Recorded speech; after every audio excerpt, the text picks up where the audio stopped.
Mutant Chronicles, Fiction. The Apostle of Insanity Trilogy, Volume 1, In Lunacy, by William F. Wu.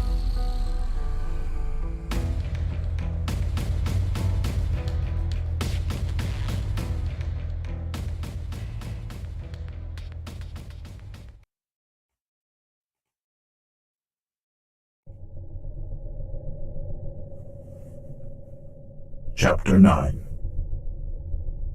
These rumors have been common for a long time, said Lane. We've already discussed that. Following up this kind of rumor doesn't reveal anything of substance. I did not tell them about the damage at the docking port or any other details. You apparently told them you are part of a team. As soon as you arrived, you reported to me in front of them. What else did you tell them? They know I'm a freelancer. They know I have an employer. This is nothing new either. I think we ought to have them join us, said Pam. If you could afford it, I mean. Yojimbo turned to her. Why? We have 2 searches now. We need to follow up rumors about the Dark Legion and also this missing mystic. 5 will be much more effective than 3. Yojimbo knew that this was true. Is that why you brought them here? Yes, said Lane. So you could meet them. How well do you know them? Professionally, I know they're good. We aren't close as personal friends. You're both willing to rely on them in a fight with heretics if necessary? Yes, said Lane. Me too, said Pam. I worked with Klaus once. He's a grouch, but he can get the job done. All right. And they're interested? I didn't offer them anything, said Lane. I just asked them to come with me. No promises made. But they're free to take a job. Yojimbo nodded. Klaus and Fay stood just outside the sonic disruption near the sonic disruption radius, watching. Yojimbo gestured them to step back inside it again. He offered them both jobs at the same fee he was paying Lane and Pam. After they accepted, Yojimbo adjourned the team for the night. They agreed to meet at the command center early the next morning. When the team gathered in the morning, Yojimbo had already asked the whiz kid to go into cyberspace to seek the latest rumors. How long does this take? Klaus asked, nodding toward the whiz kid at his computer station. I'm ready to hit the streets and go to work. We have no way to tell, said Yojimbo, but during the night, I decided to organize our communication. Yeah? Lane looked at him in surprise. Why? What's the problem? If we do make contact with the Dark Legion presence, we will need to communicate through the city with some security. As soon as we leave here this morning, I will purchase built computer with voice function for everyone, which we can share our information. I've chosen 2 secret words for us. Of course, we will scramble our communication. What are the code words? Pam asked. The first is this. Yojimbo wrote a Japanese character on a scrap of paper. It is pronounced Sai and represents a spear. This will verify any written communication between us. Memorize it and learn how to write it. I will arrange badges for us to wear. What's the other one? Fay asked. Yojimbo, said Yojimbo. We will use either term to verify spoken communication that is not face-to-face. We could call ourselves Team Yojimbo, said Lane, but no one is supposed to know we exist as a team, so I guess we can't call ourselves anything. Pam laughed. Yojimbo smiled. Formally, I declare us to be Team Yojimbo, whether or not we have the opportunity to use the name. Team Yojimbo it is, said Pam. Who cares? Klaus muttered. Fay glared at him. The whiz kid leaned out of the hood in his computer station. Half a zowie. I have something, but I can't say if it's worth very much. Just more rumors, but they're new. Go ahead, said Yojimbo. I put out the word yesterday that I wanted to hear anything about heretics. 3 people heard of sightings on level 4 near the old Imperial and Cybertronic warehouses. Nobody you know actually saw them? Klaus asked, folding his arms. No, they only picked up rumors. That section is some of the worst in Luna City, said Fay. I've been down there to pick up black market Cybertronic parts. Some of the factories down there are abandoned. The warehouses sometimes house terrorist gangs. It sounds like the kind of neighborhood where the Dark Legion might hide, said Yojimbo. It's also the kind of place where false rumors would start, said Klaus. You have more? Yojimbo asked. One more, said the whiz kid. A lot of people heard of a necromutant on this level, creeping around the Mishima warehouses. A necromutant? Lane raised his eyebrows.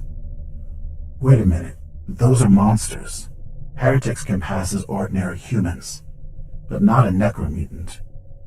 Why hasn't more of an alarm been raised about this? The whiz kid shrugged. How would I know? I'm just reporting what I heard. We will have to consider the problem as we investigate, said Yojimbo. There's black market activity there too, said Pam. We can get started there, said Yojimbo. We'll form 2 squads. I know that section of level 4, said Fay. Klaus and I can track down the rumor. Good, said Yojimbo. I know the Mishima warehouses. Lane and Pam will come with me. What about the belt computers? Lane asked.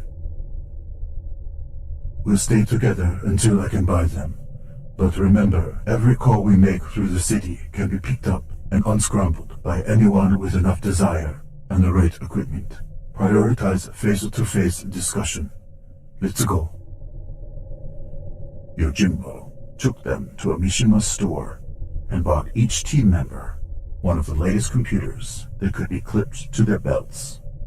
The computers could also communicate with each other across 500 meters, though in Luna City, the signal would be cut off between levels by the lunar rock and soil. Still, they would have much better than Harker headsets, which were too common. Almost anyone could easily drop in on communications using them. At the same location, Yojimbo ordered badges produced for the team. A red circle with the character Psi in white. Each member wore at least one. While the badges were prepared, Fay programmed the code words into the belt computer, as well as the scrambling and descrambling codes. She called the whiz kid on an unsecured line to arrange for him to match his computer to theirs. After that, the 2 squads split up. Yojimbo wore his armor as usual, but the others did not. Like Lane and Pam, Fay and Klaus wore casual clothing and carried only a pistol and a light machine gun. He said nothing to them. So far, they were still trying to find out if a threat existed, and what it really was. While Fay and Klaus picked their own routes, Yojimbo took his squad on the tube link to the Mishima warehouses. The shadowed, dingy streets in this industrial area were bustling with people doing business. However, the warehouses themselves were well lit and clean, maintained with the usual Mishima care. Pam, already jammed close to Yojimbo on the crowded sidewalk, spoke in his ear. "Got any idea where to start?" "I don't have a particular suggestion," said Yojimbo. "How about you two?" "I think so," said Pam, turning to Lane. "Didn't a couple of guys we know hire on recently as enforcers over in this area? A couple months ago."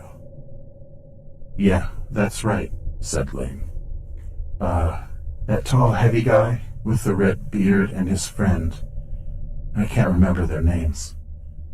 "Enforcers," Yojimbo said. "You mean Mishima guards for the warehouse?" "No." Pam smiled, her blonde hair bouncing as she turned to look at him. "Black market enforcers, working for the people who run the business in this neighborhood." "I see." "Eric Fano," said Lane. "That's the big guy's name. What's his friend's name?" "You mean the short, stocky guy, the one with the scar across his forehead?" "Yeah. Vince Marga." "Right. We can start asking around for them." "Who are they exactly?" Yojimbo asked. "What did they do before they became a black market enforcers?" "They were freelancers like us," Lane grinned. "Not as good, but decent." "I suggest you to take the lead," said Yojimbo, "at your convenience." Lane pointed to a big scowling man, standing at the entrance to a narrow alley between two warehouses. He wore the Bauhaus gear wheel logo on his armor and a helmet. But at this distance, the weapon he held was out of sight. "That guy looks like the enforcer. Let's go ask him." "Your call," said Pam. "Lead on." Yojimbo brought up the rear as they worked their way through the press of pedestrians. The man at the front of the alley saw them coming. He warily raised a Bauhaus Panzerknacker AG-17 assault rifle. Yojimbo saw Lane greet the stranger by showing that both his hands were empty. Behind him, Pam and Yojimbo did the same. The other man relaxed slightly, but kept his Panzerknacker in position. "Hello," Lane said amiably. "This alley is closed, friend." The stranger spoke sternly, but civilly. "I'm looking for Eric Fano or Vince Marga," said Lane. "They're enforcers in this neighborhood." "Who's asking?" "I'm Lane Chung. They'll know my name." "I'm not promising anything, but where can you be found if someone wants to?" "I'll be here on the street today." The stranger nodded. "Move on, then." Lane walked down the street, with Pam and Yojimbo following him. Then he stopped and turned. When Yojimbo glanced back, he saw that the man in the alley was still watching them, but was now out of hearing. "Could you hear?" Lane asked. He was smiling. "Yeah," said Pam. "Was it a good response?" Yojimbo asked. "I could not read his meaning." I don't expect he'll go out of his way to find them, said Lane. But he virtually said that he'll pass on my name if he sees them. He expressed when he asked where to find you? Yojimbo asked. That's right. So now what? Pam asked. Lane shrugged. We look for Eric and Vince, anyway. If we find more enforcers, we spread the word with them the same way, and we stay out in the streets where they can find us. They'll be found by anyone that's looking. Since Fay knew level 4 better than Klaus, she led him out of the tube-like station. She swung her Cybertronic AR-3000 assault rifle forward, just because she always did so in this neighborhood. Half a step behind her, Klaus readied his Bauhaus destroyer light machine gun. The street here held only about half the pedestrians most Luna City streets have. Many of the lights had been shot out and never replaced, leaving the area dim and deeply shadowed. As usual, steam rose from the cracks in the city ventilation system. Fay warily studied everyone she saw, and they looked back at her and Klaus the same way. No one made a suspicious move, however, and they all walked past each other. Klaus turned and watched the strangers over his shoulder. What do we do now? Klaus said quietly. I don't think any of these people are going to like answering questions from us. Fay pointed at a factory that had lights in the street-level windows. We'll have to find someone who works here. You really think they'll be any more cooperative? Klaus muttered sourly.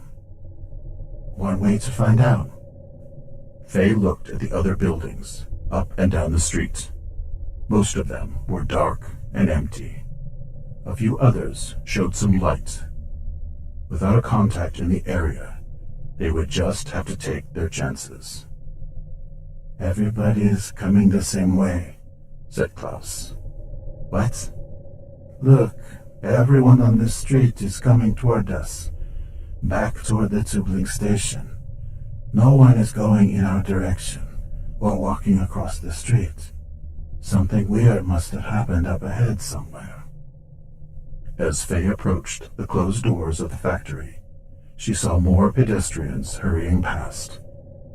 Looking at them closely, for the first time she realized that they were not hostile or even simply exercising normal caution. One young woman in a civilian jumpsuit with the capital logo looked panicked. What's down there? Fay asked. What's wrong? The young woman started to hurry past. Please tell us, Fay urged gently. Is it dangerous? We were going that way. The woman stopped, her green eyes wide. Somebody said a heretic has been seen down there. Word is all over the street. He hurt someone. You know what that means? A heretic. Has anyone reported it to your superiors? The megacorporations could send troops down here. Fay's real reason for asking was to find out if such troops were already on the way. Of course people reported it, but nobody in the high offices cares what happens down here. No one believes the reports. She glanced back over her shoulder and then hurried on. That's good enough for a start, Fay said grimly. Let's see what we can find. Maybe we should have brought heavier artillery or armor or something. I don't think armor helps much against them, said Fay. Their powers are like strange throwing blindness or disorienting people, that kind of thing. Yeah, that's right. but I wouldn't mind a little extra protection anyway. She moved off the street to a sidewalk. We're going to stand out, moving against the flow of people. Try to stay in the shadows. Right behind you. Fay assumed the attitude of walking, magnifying the focus in her cybertronic eye to see further. She shifted to infrared vision every few seconds, heat signatures in the shadows. She did not know if a heretic's heat would be different from a normal human's, but at least she would know when the darkness hid someone. With Klaus right behind her, Fay moved down the street into deeper shadows. The crowd of people passing them had changed now. Instead of ordinary people in working-class megacorporate clothing, now ragged, unkempt individuals hurried up the street. Their filthy clothes sometimes bore old, tattered logos, too worn to identify. Fay would usually have been on the alert for these very people in this neighborhood. They were the desperate, muggers and thieves, and perhaps political terrorists who preyed on citizens in other parts of Luna City, and fled to its darkest recesses to hide. Now something even worse had scared them away from their homes.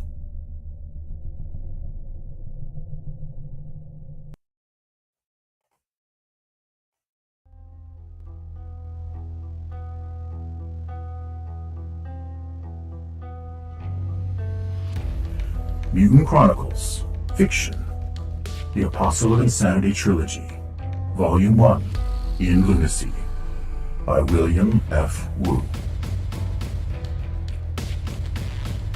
Chapter 9, End.